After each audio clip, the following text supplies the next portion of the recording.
Alors, l'enjeu de la vision, c'est le thème qui sera abordé ce jour avec M. Edgar Gidigbi dans Lève-toi et brille. Il est déjà avec moi d'ailleurs. Bonjour M. Edgar. Bonjour. Comment allez-vous? Très bien par la grâce de Dieu comme toujours. D'accord. L'enjeu de la vision, c'est de ça que nous allons discuter aujourd'hui. Oui. Ok. Alors, de quoi il s'agit? Un peu demander à nos compatriotes de Lève-toi et brille, parce que je considère que Lève-toi et brille n'est pas destiné à n'importe qui. C'est quand même une émission pour des gens qui veulent se lever et briller.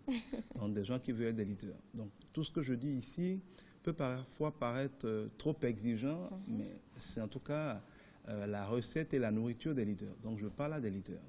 Alors, quand vous voulez exercer un leadership, donc être quelqu'un qui règne, qui contrôle les choses, qui conduit les autres, parce que le leader n'est pas seulement le chef, mais c'est celui qui va conduire une majorité de personnes, une masse de personnes vers la terre promise, vers des solutions. Et c'est de ça que le Bénin a besoin aujourd'hui. Je crois que s'il y a des déserts, ce n'est pas de compétences, mais c'est de leadership, des gens qui ont de la vision, des gens qui peuvent faire rêver les gens, des gens qui peuvent conduire les gens dans de glorieuses destinées. On a besoin de Moïse, on a besoin de Josué aujourd'hui. Et pour avoir cela, il faut de la vision. La vision, c'est quoi? La vue, c'est ce que tu vois immédiatement par ton sens qu'on appelle l'œil. Mais la vision, c'est ce que tu vois, non pas par l'œil, mais que tu vois par l'esprit. Et le monde n'appartient pas à ceux qui voient, le monde appartient à ceux qui ont de la vision. Jésus dira à Thomas, toi, tu as cru parce que tu as vu. Mais heureux, donc sont heureux, ceux qui peuvent croire sans avoir vu. Je vais vous expliquer ça en termes très terre à terre. Parce que beaucoup plus tôt dans la Bible, Dieu dit la même chose à Abraham. Quand Abraham est sorti de sa famille pour essayer de suivre Dieu et pour entrer dans la destinée que Dieu lui proposait, il a commis l'erreur de partir avec Lot. Lot, ça veut dire littéralement les écailles, les voiles qui vous empêchent de voir les choses comme elles sont. Et à un moment, ça a commencé à lui poser des problèmes. Il commençait à avoir une confrontation entre les collaborateurs d'Abraham et de Lot. Donc, entre les choses qu'il doit voir et tous ces voiles qui empêchent de voir comme ils sont. Beaucoup de gens ont une perception de la réalité qui est complètement fausse, qui est manipulée par une série de préjugés, de voiles qu'ils ont. Dieu va donc demander à Abraham d'abord de chasser Lot, donc de se débarrasser de tous les voiles qui l'empêchent de voir les choses comme elles sont. Et après, il va dire à Abraham quelque chose de merveilleux. Il va dire, lève la tête, regarde aussi loin que tu peux. Tout ce que tu peux voir, je te le donnerai en possession. Dit autrement, Dieu ne pourra jamais donner à quelqu'un en possession quelque chose qu'il ne peut pas voir. On ne peut pas avoir ce qu'on ne peut pas voir. On ne peut pas pouvoir ce qu'on ne peut pas voir. Mais la vue dont on parle ici, ce n'est pas la vue de l'œil, c'est la vue de l'esprit. Je donne un exemple. Imaginez que vous êtes mendiant, que tous les jours vous êtes au bord de la route en train de mendier. Même si quelqu'un vient déposer à côté de vous 10 millions, vous n'êtes pas censé le savoir. Non. Vous allez continuer de mendier des pièces toute la journée. À la fin de la journée, vous allez vous lever à votre bol, vous allez partir. À la fin, il y a 10 millions là. Si quelqu'un passe normalement une liasse de billets devant vos yeux, vous n'êtes pas censé faire comme ça, le prendre. Parce que vous ne voyez pas. C'est le cas de beaucoup de personnes. Les gens disent qu'il n'y a pas d'opportunité dans la vie. C'est faux. C'est eux qui ne connaissent pas les opportunités. Une opportunité, ce n'est pas une chance. Il y a opportunité quand tu rencontres quelque chose que tu cherchais. Quand tu rencontres une composante de quelque chose que tu cherchais et tu repères que, tiens, ça j'en ai besoin, je ne le laisserai pas partir. Tu as la vision, pas la vue. La vision que ça, c'est utile. Je donne un exemple. Quand je fais souvent mes séminaires, il y a parfois des centaines de personnes assises côte à côte. Et à la fin du séminaire, parfois 2 jours, 3 jours, je leur dis, mais vous avez passé 3 jours assis à côté de quelqu'un. Est-ce que vous le connaissez? Non. Vous connaissez son prénom? Non. Vous savez d'où il vient? Non. Qui il est? Non. Que fait sa femme? Non. Que fait son père? Non. Eh bien, il se fait peut-être que celui qui est assis à côté de vous, son papa est peut-être policier. Vous allez sortir là immédiatement. Son papa va vous arrêter, va mettre votre moto en fourrière. Alors que Dieu avait permis en prévision de cela, que vous avez passé toute la semaine assis à côté de son fils. Il aurait suffi que vous connaissiez son fils et qui il est, pour que dès que son papa va vous l'arrêter, vous allez dire, j'étais toute la semaine avec ton fils. Et c'est fini. Dieu ne fait jamais rien par hasard. C'est pour ça qu'il nous demande d'aimer nos prochains. Quand quelqu'un met Dieu proche de toi, étant donné qu'il n'y a pas de hasard dans la maison de Dieu, c'est qu'il est proche de toi parce qu'il a quelque chose à faire dans ta vie et que tu as quelque chose à faire dans sa vie. Mais donc, toute personne que tu croises dans la vie, toute personne qui t'aide ou que tu aides, est une opportunité que Dieu t'envoie. Mais si tu n'as pas la vision, tu vois juste quelqu'un assis à côté de toi, mais tu n'as pas la vision de que représente quelqu'un. Quelles sont ses relations? Qu'est-ce qu'il peut? Peut-être que son papa est en train de recruter quelqu'un qui correspond à ton profil alors que toi tu es au chômage depuis. Mais tu vas parler avec lui toute la semaine sans saisir cette opportunité. Parce qu'au-delà de la vue, tu n'as pas eu la vision de ce qu'il représente. Donc Dieu va dire à Abraham que si tu ne peux pas avoir la vision, tu ne peux pas saisir les choses. Parce que Dieu va toujours donner les choses en esprit avant qu'elles ne se matérialisent de manière concrète. La vision, ce que je veux dire, c'est quoi? Imaginez par exemple une maison. Je suis là, je rêve d'une maison. La maison vient d'être créée dans mon esprit. J'ai la vision de ma maison. Quand l'architecte va dessiner la maison, il ne fait que déployer ma vision sur papier. Et quand le maçon va construire ma maison, il ne fait que façonner ma maison. Mais ma maison a été d'abord créée en vision. Si je ne suis pas capable, sans qu'il n'y ait rien devant moi, d'imaginer en détail ma maison, jamais on ne pourra me mettre sur un plan ou encore moins me construire quelque chose qui correspond à ma vision. Or, beaucoup de gens sont sans vision.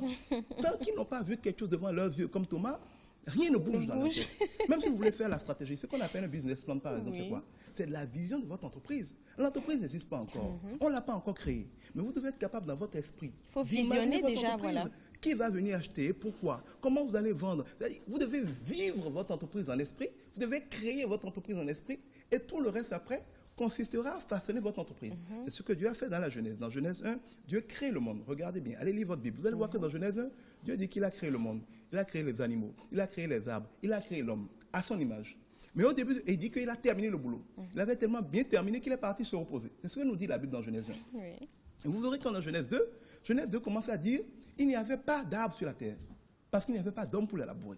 Pourquoi dans Genèse 1, Dieu dit qu'il a créé les arbres et les hommes et qu'il a terminé, que c'était bon, pour dire au début de Genèse 2 qu'il n'y avait pas d'arbre, qu'il n'y avait pas d'homme? C'est toute la question de la vision. Dieu avait créé ces choses en esprit. En esprit, voilà. Mais dans Genèse 2, Dieu a façonné l'homme. Et il a soufflé l'esprit qu'il avait créé dans l'homme pour que l'homme devienne un être vivant. Dieu fait pousser les plantes. Les plantes étaient créées en esprit. Mais c'est dans Genèse 2 qu'elles ont poussé. Quand je vais je sais pas, à la chambre de commerce, que je crée ma société, la société est créée en esprit. Mais elle n'est nulle part. On ne la verra nulle part. Il faut ensuite la façonner, lui prendre des locaux, lui prendre un personnel, commencer à acheter des machines. Et là, on voit la société. C'est pareil dans votre vie. Tout ce qu'il vous faut est déjà créé en esprit. Dieu dit que tout a été accompli. Mais c'est en esprit. La Bible est comme, vous voyez, le contenu de la Bible, c'est comme le rêve que vous avez de votre maison. La Bible, c'est comme le plan de l'architecte. Il faut maintenant manifester ça. Il faut maintenant construire ça. On ne peut pas construire ça si on n'a pas le plan qui est dans la tête de celui qui est arrivé. Regardez un recruteur de football. Il vient à Cotonou ou dans un village béninois. Il va voir des enfants jouer avec un vieux ballon déchiré. Tout le monde considère que c'est des enfants qui n'ont rien à faire, n'ont même pas de quoi manger, le moment s'en foutent. Ils sont un vrai problème pour le quartier. Et tout le monde les méprise tous les jours. Un vieux blanc en vacances à Cotonou, il regarde ces petits-là pendant 5 minutes et il repère l'un parmi eux et dit, ce petit-là, il a un génie. Il a des dribbles qui sortent du commun. Il voit déjà. Il n'a pas vu, mais il a la vision que ce petit peut devenir Ronaldo. Il va aller voir sa maman. Il dit, je mets ton enfant à l'extérieur. Je ne te demande rien, je vais m'occuper de lui. La maman dit, ah, quelqu'un qui veut s'occuper de mon enfant, prends cadeau. Elle ne demandera même pas un franc. Parce qu'elle n'a pas de vision, elle ne voit qu'un petit garnement. Mais ce blanc-là, déjà, la vision d'un génie. Il prend le petit pour le prix d'un repas par jour, le mettant dans une école de football, il va utiliser ce petit, il va le former. Quand 20 ans après, ce petit va devenir un grand Ronaldo, le Bénin commencera à dire que c'était un Béninois, qu'il faut qu'il vienne en équipe nationale, et sa maman commencera à se vanter. Mais malheur à eux, parce qu'ils n'ont vu que quand ça a été accompli. Jésus nous dira, ceux qui gagnent, c'est ceux qui sont capables de voir en esprit, ceux qui n'existent pas encore. Quand on prend, pour terminer l'exemple de l'immobilier, moi je suis dans l'immobilier. Vous n'allez pas acheter un terrain parce qu'il vaut 300 millions. Vous allez acheter quelque chose qui ne vaut rien aujourd'hui. On dit à certains acheter un terrain, ils disent c'est dans la bourse. Parce qu'ils n'ont aucune vision. Ils veulent voir des gens habiter là pour savoir que ça vaut quelque chose. Mais la vision, c'est que là où il y a la bourse, en analysant certaines choses, tu visualises que ça va valoir cher bientôt. Tu l'achètes pour des petits prix aujourd'hui. Dans 10 ans, tu es milliardaire parce que tu as eu de la vision. Si vous n'avez pas de vision dans tous les domaines de votre vie, y compris votre mariage, vous n'allez rien avoir. Sont heureux ceux qui ont de la vision, ceux qui sont capables de voir et de croire ce que personne ne peut encore voir. C'est pour ça qu'ils prennent la tête, c'est pour ça qu'ils sont les premiers. C'est pour ça qu'ils sont les leaders. Voilà. Merci beaucoup, M. Edgar. Alors, des contacts? 96 44 22 22, par WhatsApp, on peut me joindre, par SMS aussi. Et puis, vous avez ma page Facebook, facebook.com/Edgar Guidibi. Vous pouvez cliquer j'aime dessus, puisque tous les jours, je publie beaucoup d'exhortations pour vous aider.